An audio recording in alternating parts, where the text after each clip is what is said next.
여러분 안녕하십니까, 진성호입니다. 이재명 더불어민주당 대표가 다급한 모양입니다. 자, 한동안 한덕수 대통령 권한대행의 탄핵에 대해서는 일단 보류했던 더불어민주당이 이제 한덕수 대행에게 탄핵 협박을 시작했습니다. 어제 일요일인데도 박찬대 원내대표가 긴급 기자간담회를 갖고 한동훈 대행에게 이 협박, 그러니까 최후 통첩을 했습니다. 기한까지 제시했습니다. 그런데 한덕수 권한대행을 탄핵할 수 있을까요? 자, 국회 사무처 이 한덕수 관련 보고서가 하나 나왔습니다.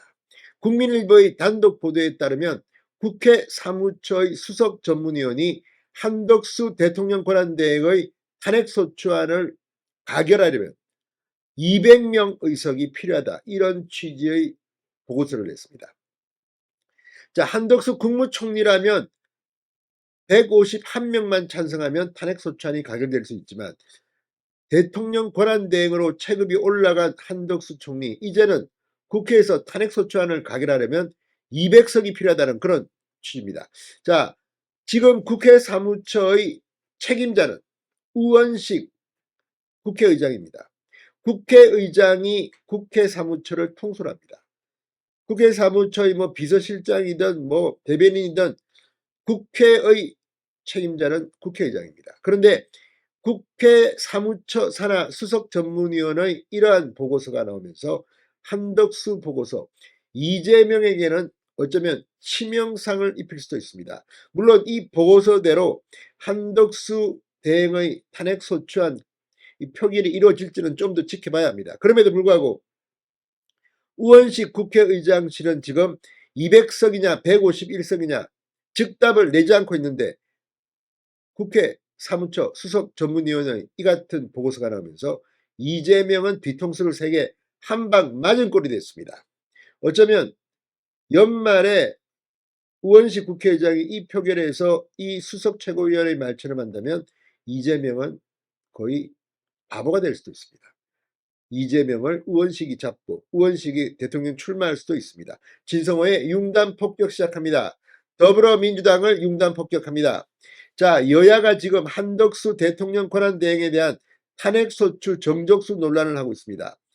그런데 국회 운영위원회의 전문위원이 대통령 탄핵소추 기준이 적용되는 게 적절하다, 그러니까 200석이 적절하다는 취지의 입장을 법안 검토 보고서에서 밝힌 것으로 확인돼 민주당이 발칵 뒤집혔습니다.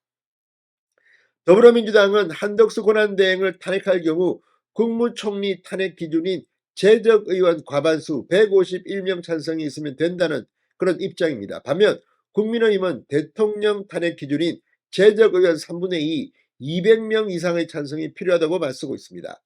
헌법 65조 2항은 대통령을 제외한 국무위원 등에 대해서는 탄핵소추 정족수를 재적의원 과반수로 하고 대통령에 대해서는 재적의원 3분의 2 이상 찬성으로 가중하고 있습니다.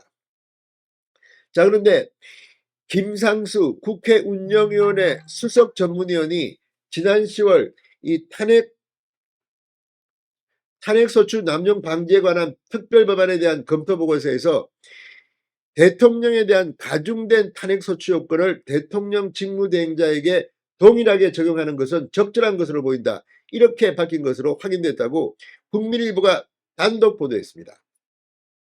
해당 법안은 주진우 국민의힘 의원이 대표 발의했고 국민의힘 의원 108명 전원이 제안자로 이름을 올렸습니다. 이 법안의 핵심은 탄핵소추 권한 남용을 금지하는 것입니다. 그런데 바로 이 탄핵소추 남용 방지에 관한 특별법안에 대한 검토 보고서에서 대통령에 대한 가중된 요건을 대통령 직무대행자에게도 동일하게 적용하는 것이 적절한 것으로 보인다. 물론 이거는 10월입니다. 그러니까 윤 대통령의 계엄 선포 이전입니다. 그럼에도 불구하고 이전 이유가 뭐가 중요합니까? 대통령 직무대행자에게도 대통령의 탄핵소추 200석 이상을 적용하는 것이 적절한 것으로 보인다고 확인한 겁니다.